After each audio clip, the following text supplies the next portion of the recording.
Good morning, Tap Nation. Good morning, man. I just came from my morning jog. I decided, you know what? Instead of going in the house and showing this video, might as well just do where I'm out here right now. It's a beautiful morning. Might as well make it right in front of my house. But what a win for the Terps. What a win. Absolutely one of those program shifting wins. It's one of those games where if we lose, we could easily go the other way. The other direction, like the Randy Esther direction, the one where local kids don't come and people just go cold on our program. But OW, the win that we got and the way we got it, there's a lot of things I'm going to discuss in this video. It's like this win wasn't just huge; it was the way we got it. Usually when we win in week one, it's usually a team that we beat the hell out of. Even Texas, we blew them out.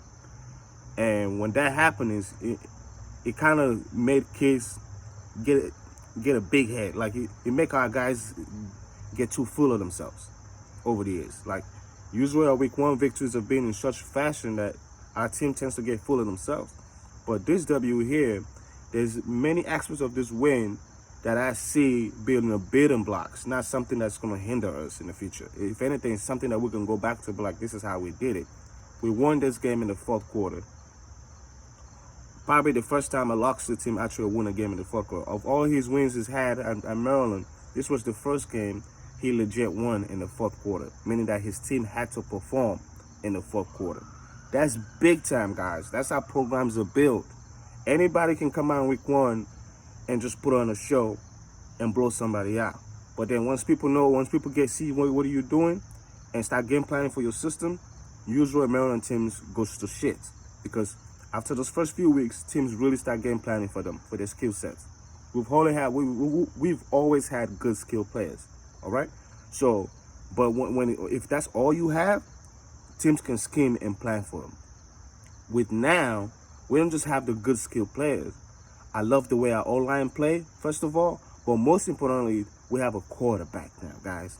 We have a fucking quarterback. People don't realize Clemson then became Clemson without a quarterback. They had quarterbacks on quarterbacks on quarterback, and it all started with who? Deshaun Watson.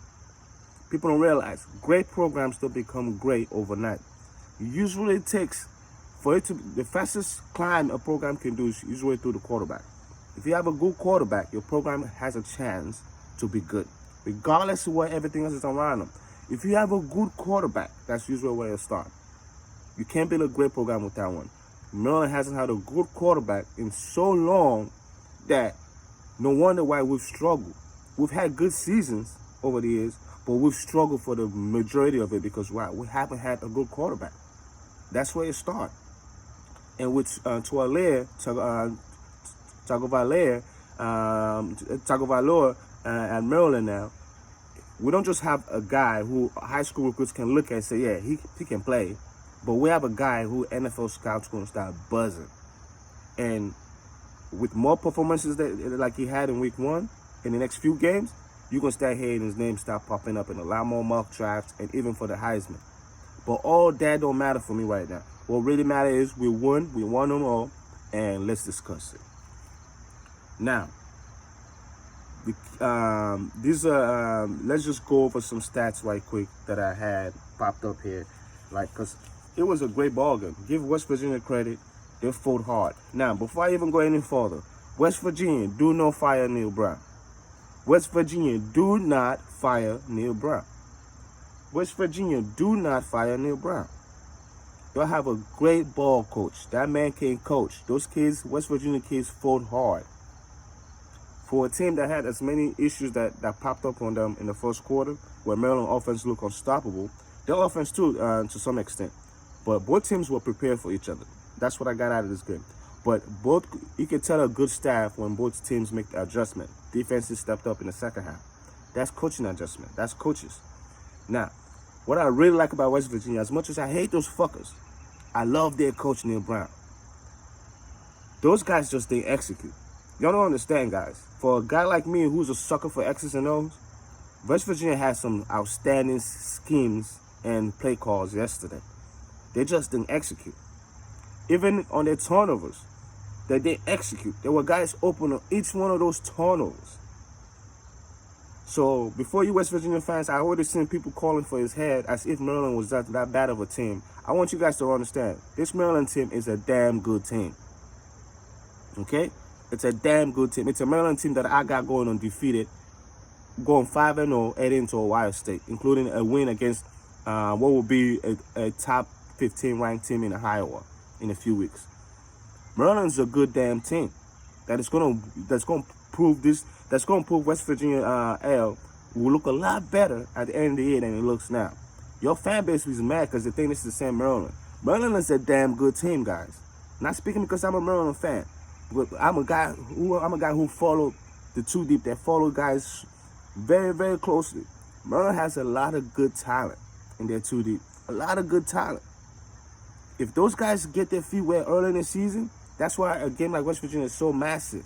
Many of the guys who played and made key plays were really guys who just came to the program in the last 2 years. This is a young Maryland team that just got a key win early. And let me tell you something now. The last 20 times a team, Maryland, West Virginia team, that have won the matchup, that team has went on to win at least 8 ball games that year. I repeat this. The last 20 times between Maryland and West Virginia matchup, the winner of the ball game has went on to win at least 8 ball games. This matchup is a good barometer for what a team will be like. The winner of this matchup is a good barometer for what that team will be like at the end of the year. Maryland winning this team with so many new guys on their 2D, really a bunch of first and second year guys on their 2D, will pay huge dividends for games like Ohio State and Michigan and Penn State down the road. A lot of these guys were their first time on college football. But let's go over some stats, some impressions that I had about this game. Now, recap, West Virginia. The quarterback, Doji, Jaren Dozier, he was 24 of 40, 277 yards, 1 touchdown, and 2 INTs. Your running back, Leedy Brown, 17 carries, 73 yards, 4.3 yards a carry. Not bad, not good, and 2 touchdowns on the ground. He started out so great, I thought Maryland was getting ready to give up a 200-yard rusher. I thought this dude about to go Steve Slayton on our asses. Great running back, by the way. Not one time did we tackle him and he fell backwards, except for maybe the fumble. But I don't even think he really had a good grip of that ball coming from the. It was a good exchange from the quarterback and running back. That's what caused that for most of it. He never really had the ball, and he took a big hit on that fumble. But your quarterback Jerry Dozier ran for 4 times minus 25 yards. That's mostly sacks. He got sacked 3 times. Could have been more. A couple of holding calls that the refs didn't call in West Virginia, to be honest with you. Receiving yards. His name is James. I forgot his first name. So James, big dude, kind of soft. I kind of think he was soft most of the game, but he's big. 5 catches for 65 yards, no touchdowns. Leedy Brown, again, outstanding football player at the running back position. 4 catches for 43 yards and a touchdown. The dude had 3 touchdowns in the first quarter, I think, or in the first 20 minutes of this ball game. The dude was a monster. He proved why he was one of the best running backs last year and why he will be one of the better running backs this year. Maryland had to put their whole schemes towards stopping him from that first quarter on, and that's the only reason why we were able to stop this guy. In a way, I blame West Virginia too. They came in there thinking that Maryland won't make the adjustments needed to win this ball game. You had to know with the game plan you started going at Leedy Brown, every play, Maryland was going to somehow start keying on his ass. And for them not to have really other options available shows you, in a way, what their coaching staff really thought about Maryland staff coming in. They didn't think Maryland staff was capable of making the right adjustment to stop them. And Maryland took their running back out of the game after that first quarter. Now, this is where I think they really killed us. Kick returns. Winston Wright. This dude name I will never forget. That's how much he fucked us up. 5 returns for 217 yards for 43.4 yards average per kick return. It got to a point where why the fuck were we kicking the dude? After the first kick return, stop kicking them. Week 1 is one of the worst times for kick return coverage teams, period. Because Practicing against your guys is one thing, but once you practice against other teams who are scheming against your special team, it's hard to really practice special teams. So hopefully we get better going forward. But man, Winston Wright, dude, you made your name. I'll never forget you. Number 1, West Virginia. Little dude, but dude got bunners. Can run. Which brought me back to another impressive thing about Maryland defense later on. But on the Maryland side, Tualia Tagovailoa, he had 26 for 36. He was 26 for 36, 336 yards, 3 touchdowns, no INTs, which is big time. Last year, week number one, we all know how that goes against Northwestern. A Northwestern team that proved to be damn good later on in the year. So maybe it was Northwestern, not really Tualia. But on the rushing yards, Tayon Fleet-Davis, I told you guys, this dude's going to be one of the better running backs in the country and definitely in the Big Ten. And one of the things that I said will make him one of the better players, period, in the country will be his receiving yards. The dude has one of the better hands for a running back. He's going to make so many one-hand catches this year that it's going to be ridiculous how many of those he's going to make. The guy has great hands. Tayon Fleet-Davis, 18 rushes, 123 yards for 6.8 yards per carry. Outstanding, including a 53-yard run in the fourth quarter to ice the game. That's what big-time players do. Isaiah Jacobs had 14 carries for 50 yards, 3.6 yards. That 3.6 yards might not be all that impressive, but he's the reason why Tayon Fleet was able to run for that 53 yards late in the game. He tired out that West Virginia Mountaineers defense in that third and fourth quarter. Jacobs tired them out. Every run he had, he was pounding them. Even when he was 1 yard, he finished strong. He finished pounding them. I don't care who you are. Eventually, if you keep DBs keep making tackles, they're gonna fucking start flailing out. They're gonna start chicken wing and shit by the fourth quarter. That's literally what happened in that run. A lot of chicken wings being thrown at Tayon Fleet, instead of really bringing their pass to the tackle. And he iced the game as a result. Receiving yards, Dante Demas. 6 catches, 133 yards, 22.2 yards a catch, and 1 touchdown. He had like 2 key drops. Could have easily been a 200-yard game. 200-yard game. He needs to step up, Demas. Wonderful game, but again, you got to put your foot on people's asses when you have a chance, Demas. Raheem Jarrett, 6 catches, 122 yards, 20.3 yards a catch, and 1 touchdown, including a key fourth quarter touchdown to basically push the lead to double digit. Force West Virginia to really start going in to basically get away from the running back, their best player, because now they have to pass. Raheem Jarrett, and in all of that, and adding a key third down early in the third quarter too, that made us went on to get a field goal and give us the lead 23-21. So he made big catches. Raheem did big catches. Reason why you keep the big time players at home, it matters, guys. Isaiah Jacobs, 3 catches for 23 yards, 7.7 yards a catch. Each one of those catches was big. It might not get us a first down, but he got us in range to have third and manageable. We didn't get a lot of them, but going forward, if we get a lot of those, I like our chances. Chigozium, 3 catches, 20 yards, 6.7, and a touchdown. A beautiful touchdown on a screen pass. Beautiful play call. Called West Virginia perfectly on the blitz. Throw to Chig, the tight end. West Virginia was actually anticipating a screen, but they were anticipating a running back screen. So they had most of their linebackers running to our running backs, and our tight end just snuffed out. Wide open touchdown. But it's a good catch and run by Chig, by the way. Defense, Nick Cross, 6 tackles, 1 INTs, 1 forced fumble. Massive forced fumble. We didn't get it. It went out of bounds. But we got that. This game could have went literally out of our it would have been all Maryland. 1 INT, major INT, right after Maryland basically took a sack. Toledo took a sack to get us out of field goal range. Cost us 3 points. That INT was massive. Tahib Steele, 4 solo tackles, 3 assisted tackles, and 1 sack. Literally could have had 2 sacks. One of them he got held. Now Maryland ended up getting an illegal grounding on West Virginia quarterback on that play, but he got held. Tahib Steele got held on that play. Should have been a sack, right? And more defense. Sam Okuanunu, I thought he had the best game on our defense besides Nick Cross. He had 2 tackles, 2 assisted tackles, 1.5 sacks. He was dominant.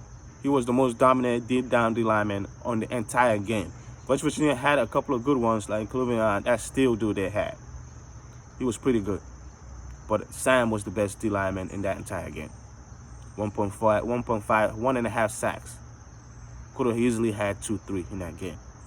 Holt, one tackle, 1 sack. Deshaun Holt, a public school kid that literally has grown exponentially the last 2 years. This kid has gotten so much better from coming in raw as fuck. I've always said he was long and rangy and had his chance to develop quick, better than any of the young linebackers we got that class 3 years ago. And he's proving it now. This kid has put on the muscles. He's 6'4", 6'5" now, about 240, 250. He can get way bigger. He's going to be a massive, massive defensive end for us in the near future. Next year, he's going to be a 10 sacks guy. Deshaun Holt. Remember the name. Brandon Jennings, true freshman, probably made the biggest tackle in the game, causing that fumble in the 3rd quarter. When West Virginia was really driving to put a foot in our ass. On 4th down, 4th and short, 3rd and short, the kid came up with a massive hit, put his helmet right on the West Virginia running back, a good running back, Lady Brown, right on his chest, coughing the ball up. We recovered it, we never looked back. Big time play for a true freshman who was forced into action because of an injury to Fanagia Gote. I hope Fanagia Gote is all right. He's one of the better players we have on defense. But man, it was good to see a young guy like Brandon Jennings step up. True freshman. That kid just don't know the game yet. But once the game catch up to his athletic ability, he's going to be a fucking monster. We got Rogers. Latez Rogers, senior D lineman. Played a good game. 3 tackles, 1 assistant tackle. He really played a good game. Latez Rogers was key on some of those 3rd down stops on the run, stopping Lady Brown. Just ganging up on him after the 1st quarter. Our D-line did a good job. Great D-line play, to be honest with y'all. Jacoria Bennett, of course, I can't forget him. Big time with that INT in the end zone. That's just knowing schemes and knowing the game of football. That's high IQ football play. That is not a defensive call. The man just made a single-handed play on his own. That's just knowing the game.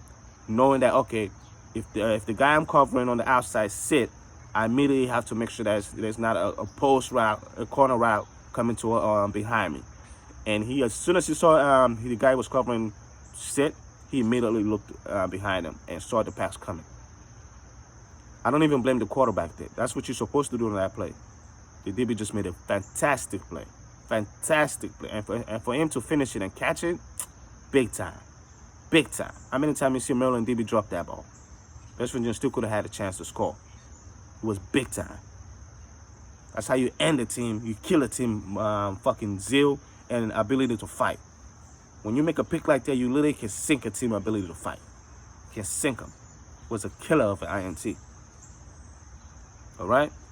And basically, now let me go to the total yards, total offense, guys. Total offense, Mountaineers got 325.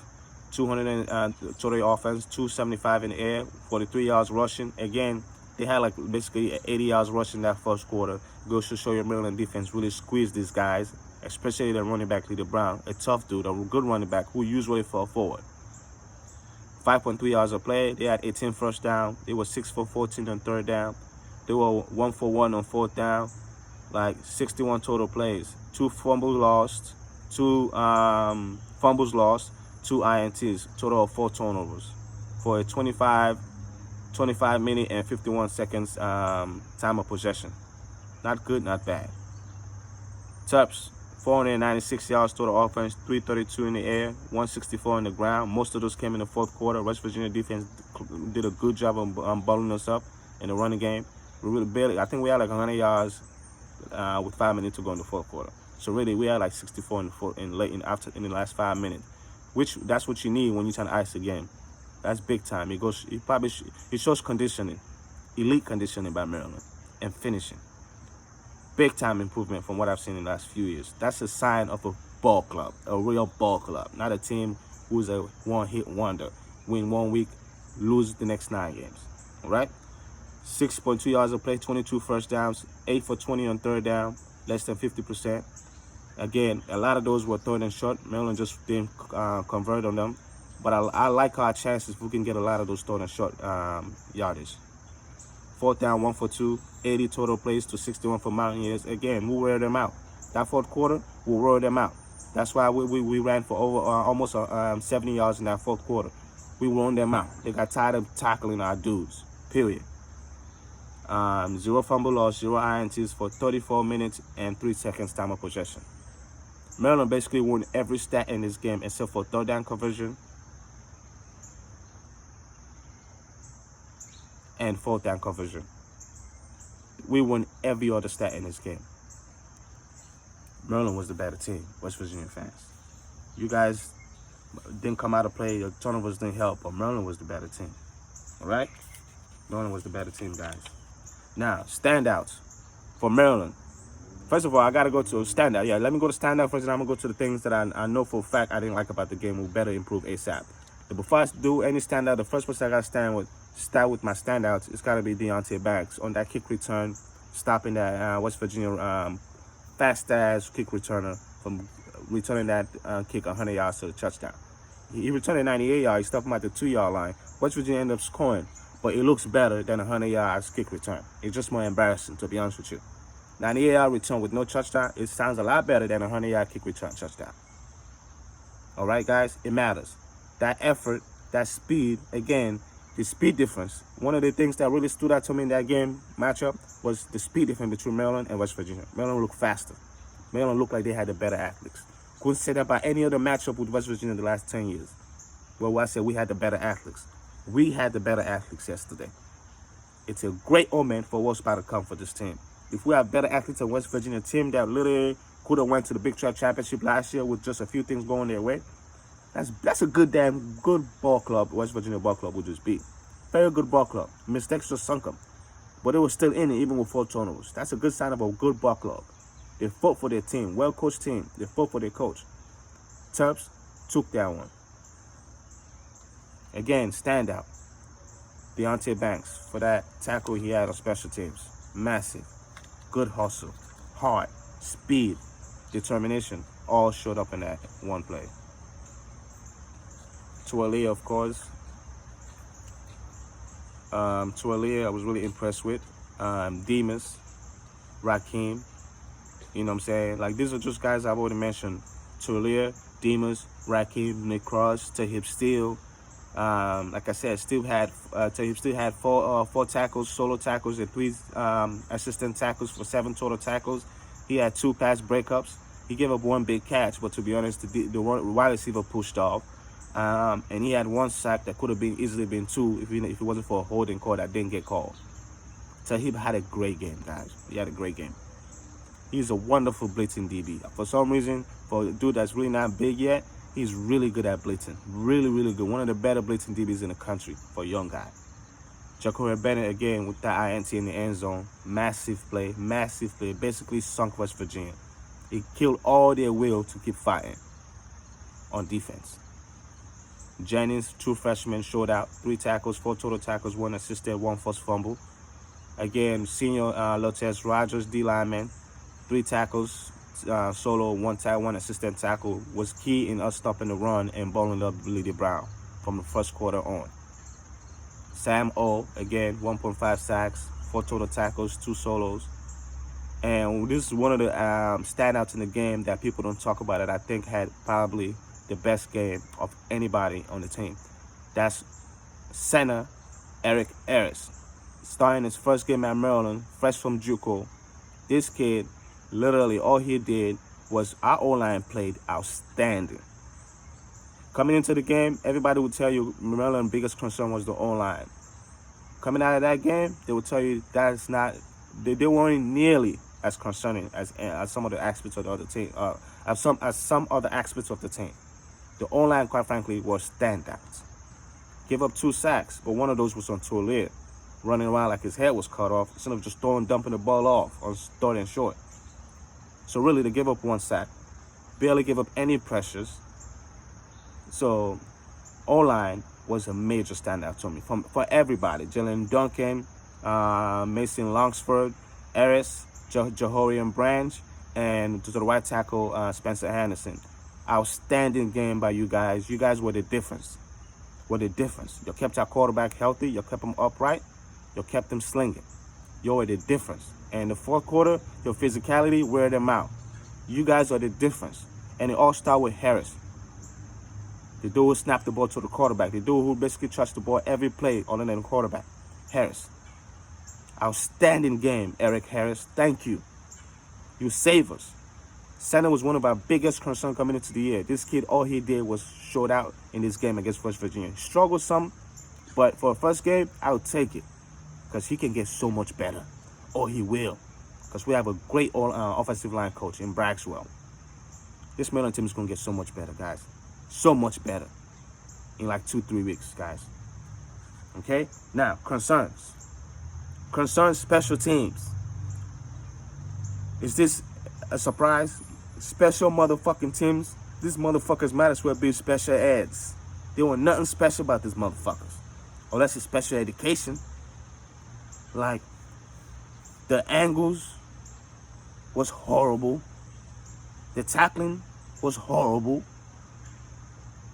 And then don't even get me started at Anthony Piccirillo, 20-yard fucking punt in the fourth quarter.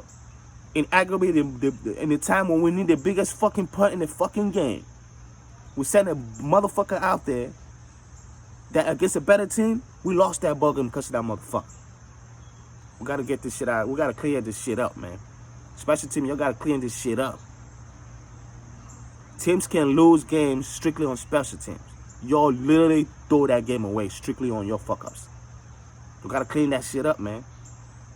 The one mixed kick, I don't care about. It was a 51-yarder. Yes, you would want a D1 kicker to make a 51-yarder. Yes, you would like your D1 kicker to make a 51-yarder. But those are hit or miss, to be honest with you. Even in the NFL. I like the fact that he make the easy ones. Those are the ones that I've always had problem with Petrino. Making the ones less than 40. You got to make those. And he did that. If he keep doing that and make the ones like 45 and under, we will be fine. The 51s, I'll take it. Hit or miss, I'll take it. No problem there from the kicker. He did good game for him. Kickoffs were good. They were high. Some of them I wish they were a little bit higher.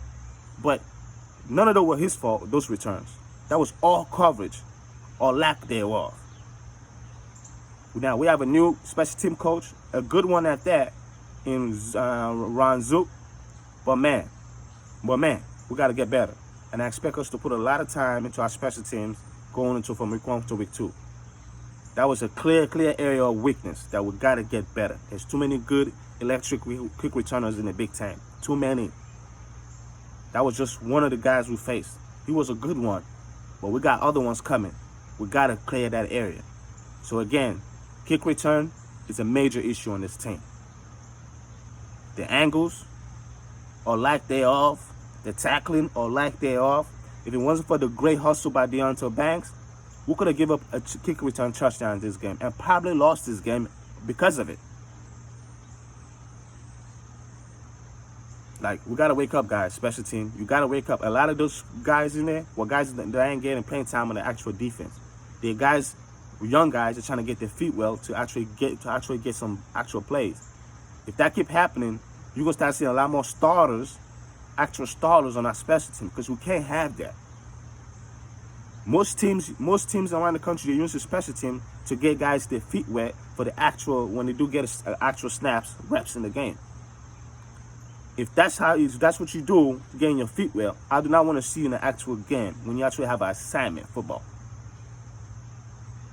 I don't want that. So that was a major concern, but that's not something that we can fix. We can fix. That's fixable. Angles is fixable. You can teach angles. But the one toe and the will to stick your hand in there and tackle somebody that's returning the ball, I didn't see that. I need to see guys coming down with the willingness to put their head down and stuck their head in there and stop somebody. All right, so yeah, I just really thought like special team was a bigger killer for us. We figured that out later on in the game. Thank God we did. But what other concern do I have, basically? Basically, that's about it, man. First quarter, I would like to say first quarter tackling was an issue, but we showed that up real quick, and I like the way we finished the game on the tackling department. So to me, it was really not much negativity I can say besides the special team. It was a great overall game for week one. It was outstanding. Great play calling. Didn't like some of the third down play calling, especially in that second quarter. I felt like we got away from being aggressive. West Virginia was giving the middle of the field wide open. But that's okay. For week one, it's okay. We can watch film and realize how to attack future opponents that are trying to play similar schemes. Basically, West Virginia whole scheme coming into the game was to challenge us. Challenge our receivers, challenge our linemen to see if they can actually block and pass protect. And we passed both of those. Passed both of those with flying cars. If our O-line can, against a good West Virginia D-line, that's a good West Virginia D-line that created havoc last year. All right? They lost some guys, but they still have a lot of those young dudes that were creating havoc last year on their defense, D-line this year. And our O-line stood up against them. Actually, I think they won that matchup. They won that matchup against West Virginia D-line. Going forward, we need more of that. If this O-line can keep gelling, can keep getting better, can keep Toledo up, and Toledo can keep making quick, sharp decisions and not put the ball in harm's way, this Maryland team is going to be deadly dangerous. And if you don't be careful, this will be the team that beat Ohio State down the road.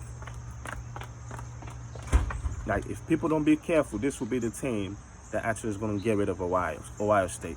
Everybody saw Ohio State week one and be like, oh, they're unbeatable on offense. But this Maryland team with our DBs and our ability to cover one-on-one and load the box, if any team had a chance to beat Ohio State, it's Maryland. But we will find out in week 6. Week 6, we'll find out. In week 6 or 7, we'll find out. But I love what I see in week one. It's a great start. I'm hoping that Fanazio Gautier is not seriously hurt. If dude finally had his chance to really start for a full season, I want to see him start. So I hope he stays healthy. But it was encouraging sign from the young dudes. Jennings, very encouraging sign from him. So overall, guys, I'm extremely happy about this win. Extremely happy about this win. West Virginia fans, I know you guys are mad, you're bitter, but you guys have a good damn ball club that will beat Virginia Tech. That Virginia Tech team is as bum possible. I just think North Carolina is just way more overrated. So of course it looked like an upset, but North Carolina team is super overrated, and they will prove it when West Virginia actually go out and beat Virginia Tech in 2 weeks' time. Next week they have a cupcake, and then after that is Virginia Tech. They're gonna beat Virginia Tech, and then everybody will realize Maryland beat a damn good team. And then once Maryland beat Iowa, everybody will realize West Virginia lost to a pretty damn good Maryland team. The winner of this matchup between Maryland and West Virginia went on to win 8 games, 20 straight years. Look it up.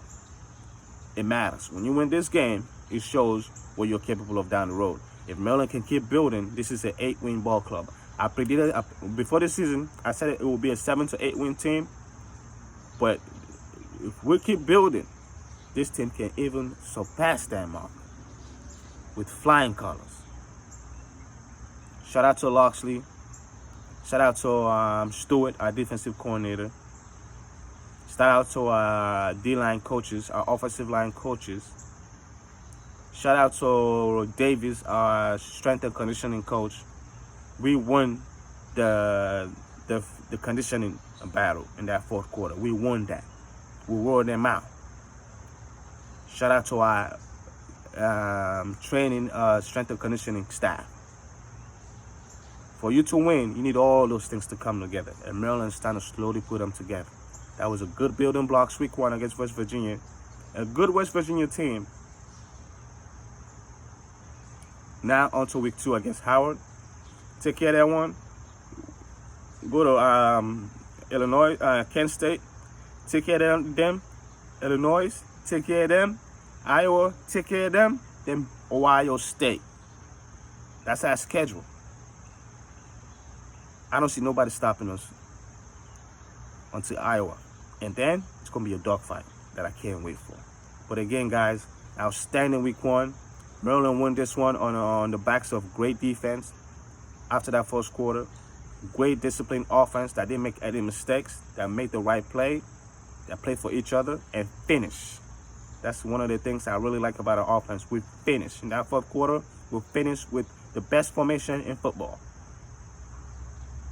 They take a knee formation. So again, guys, I love this W. West Virginia is a good ball club that will only prove to be better as the season goes. They had an outstanding game plan to attack us. Outstanding game plan. I love their schemes. Man, I was a fan of their coach, Neil Brown. I love his schemes. I love his play calls. They just didn't execute. And to be honest with you, there's a talent disparity there. Like, they're not as talented as the West Virginia teams I'm used to. They need to get better talent-wise. That's why this game really mattered to them. I think Neil Brown really wanted to win this game because he needed a DMV recruiting. For a guy who's new there, West Virginia don't really have territories, don't have pipelines. They need the DMV if they want to sustain being good. Especially with college football being alignments coming up soon, being good has to matter. Having a recruiting territory has to matter. So, super impressed with their schemes. The execution was just lacking, but that's something they can correct. That's a good ball club West Virginia team will beat, guys. Maryland went in there and take care of them. Again, guys, can't wait for week 2 against Howard. Should be an easy W for us. Just really praying for good health all the way to like our tougher teams. From now on until we play a competent team, it's all about health for us. Health and execution, guys, and protecting our quarterback. All right, guys. So again, go Terps. Had a good workout this morning. About to go back in the house, make me some nice coffee, some tea, and start my day.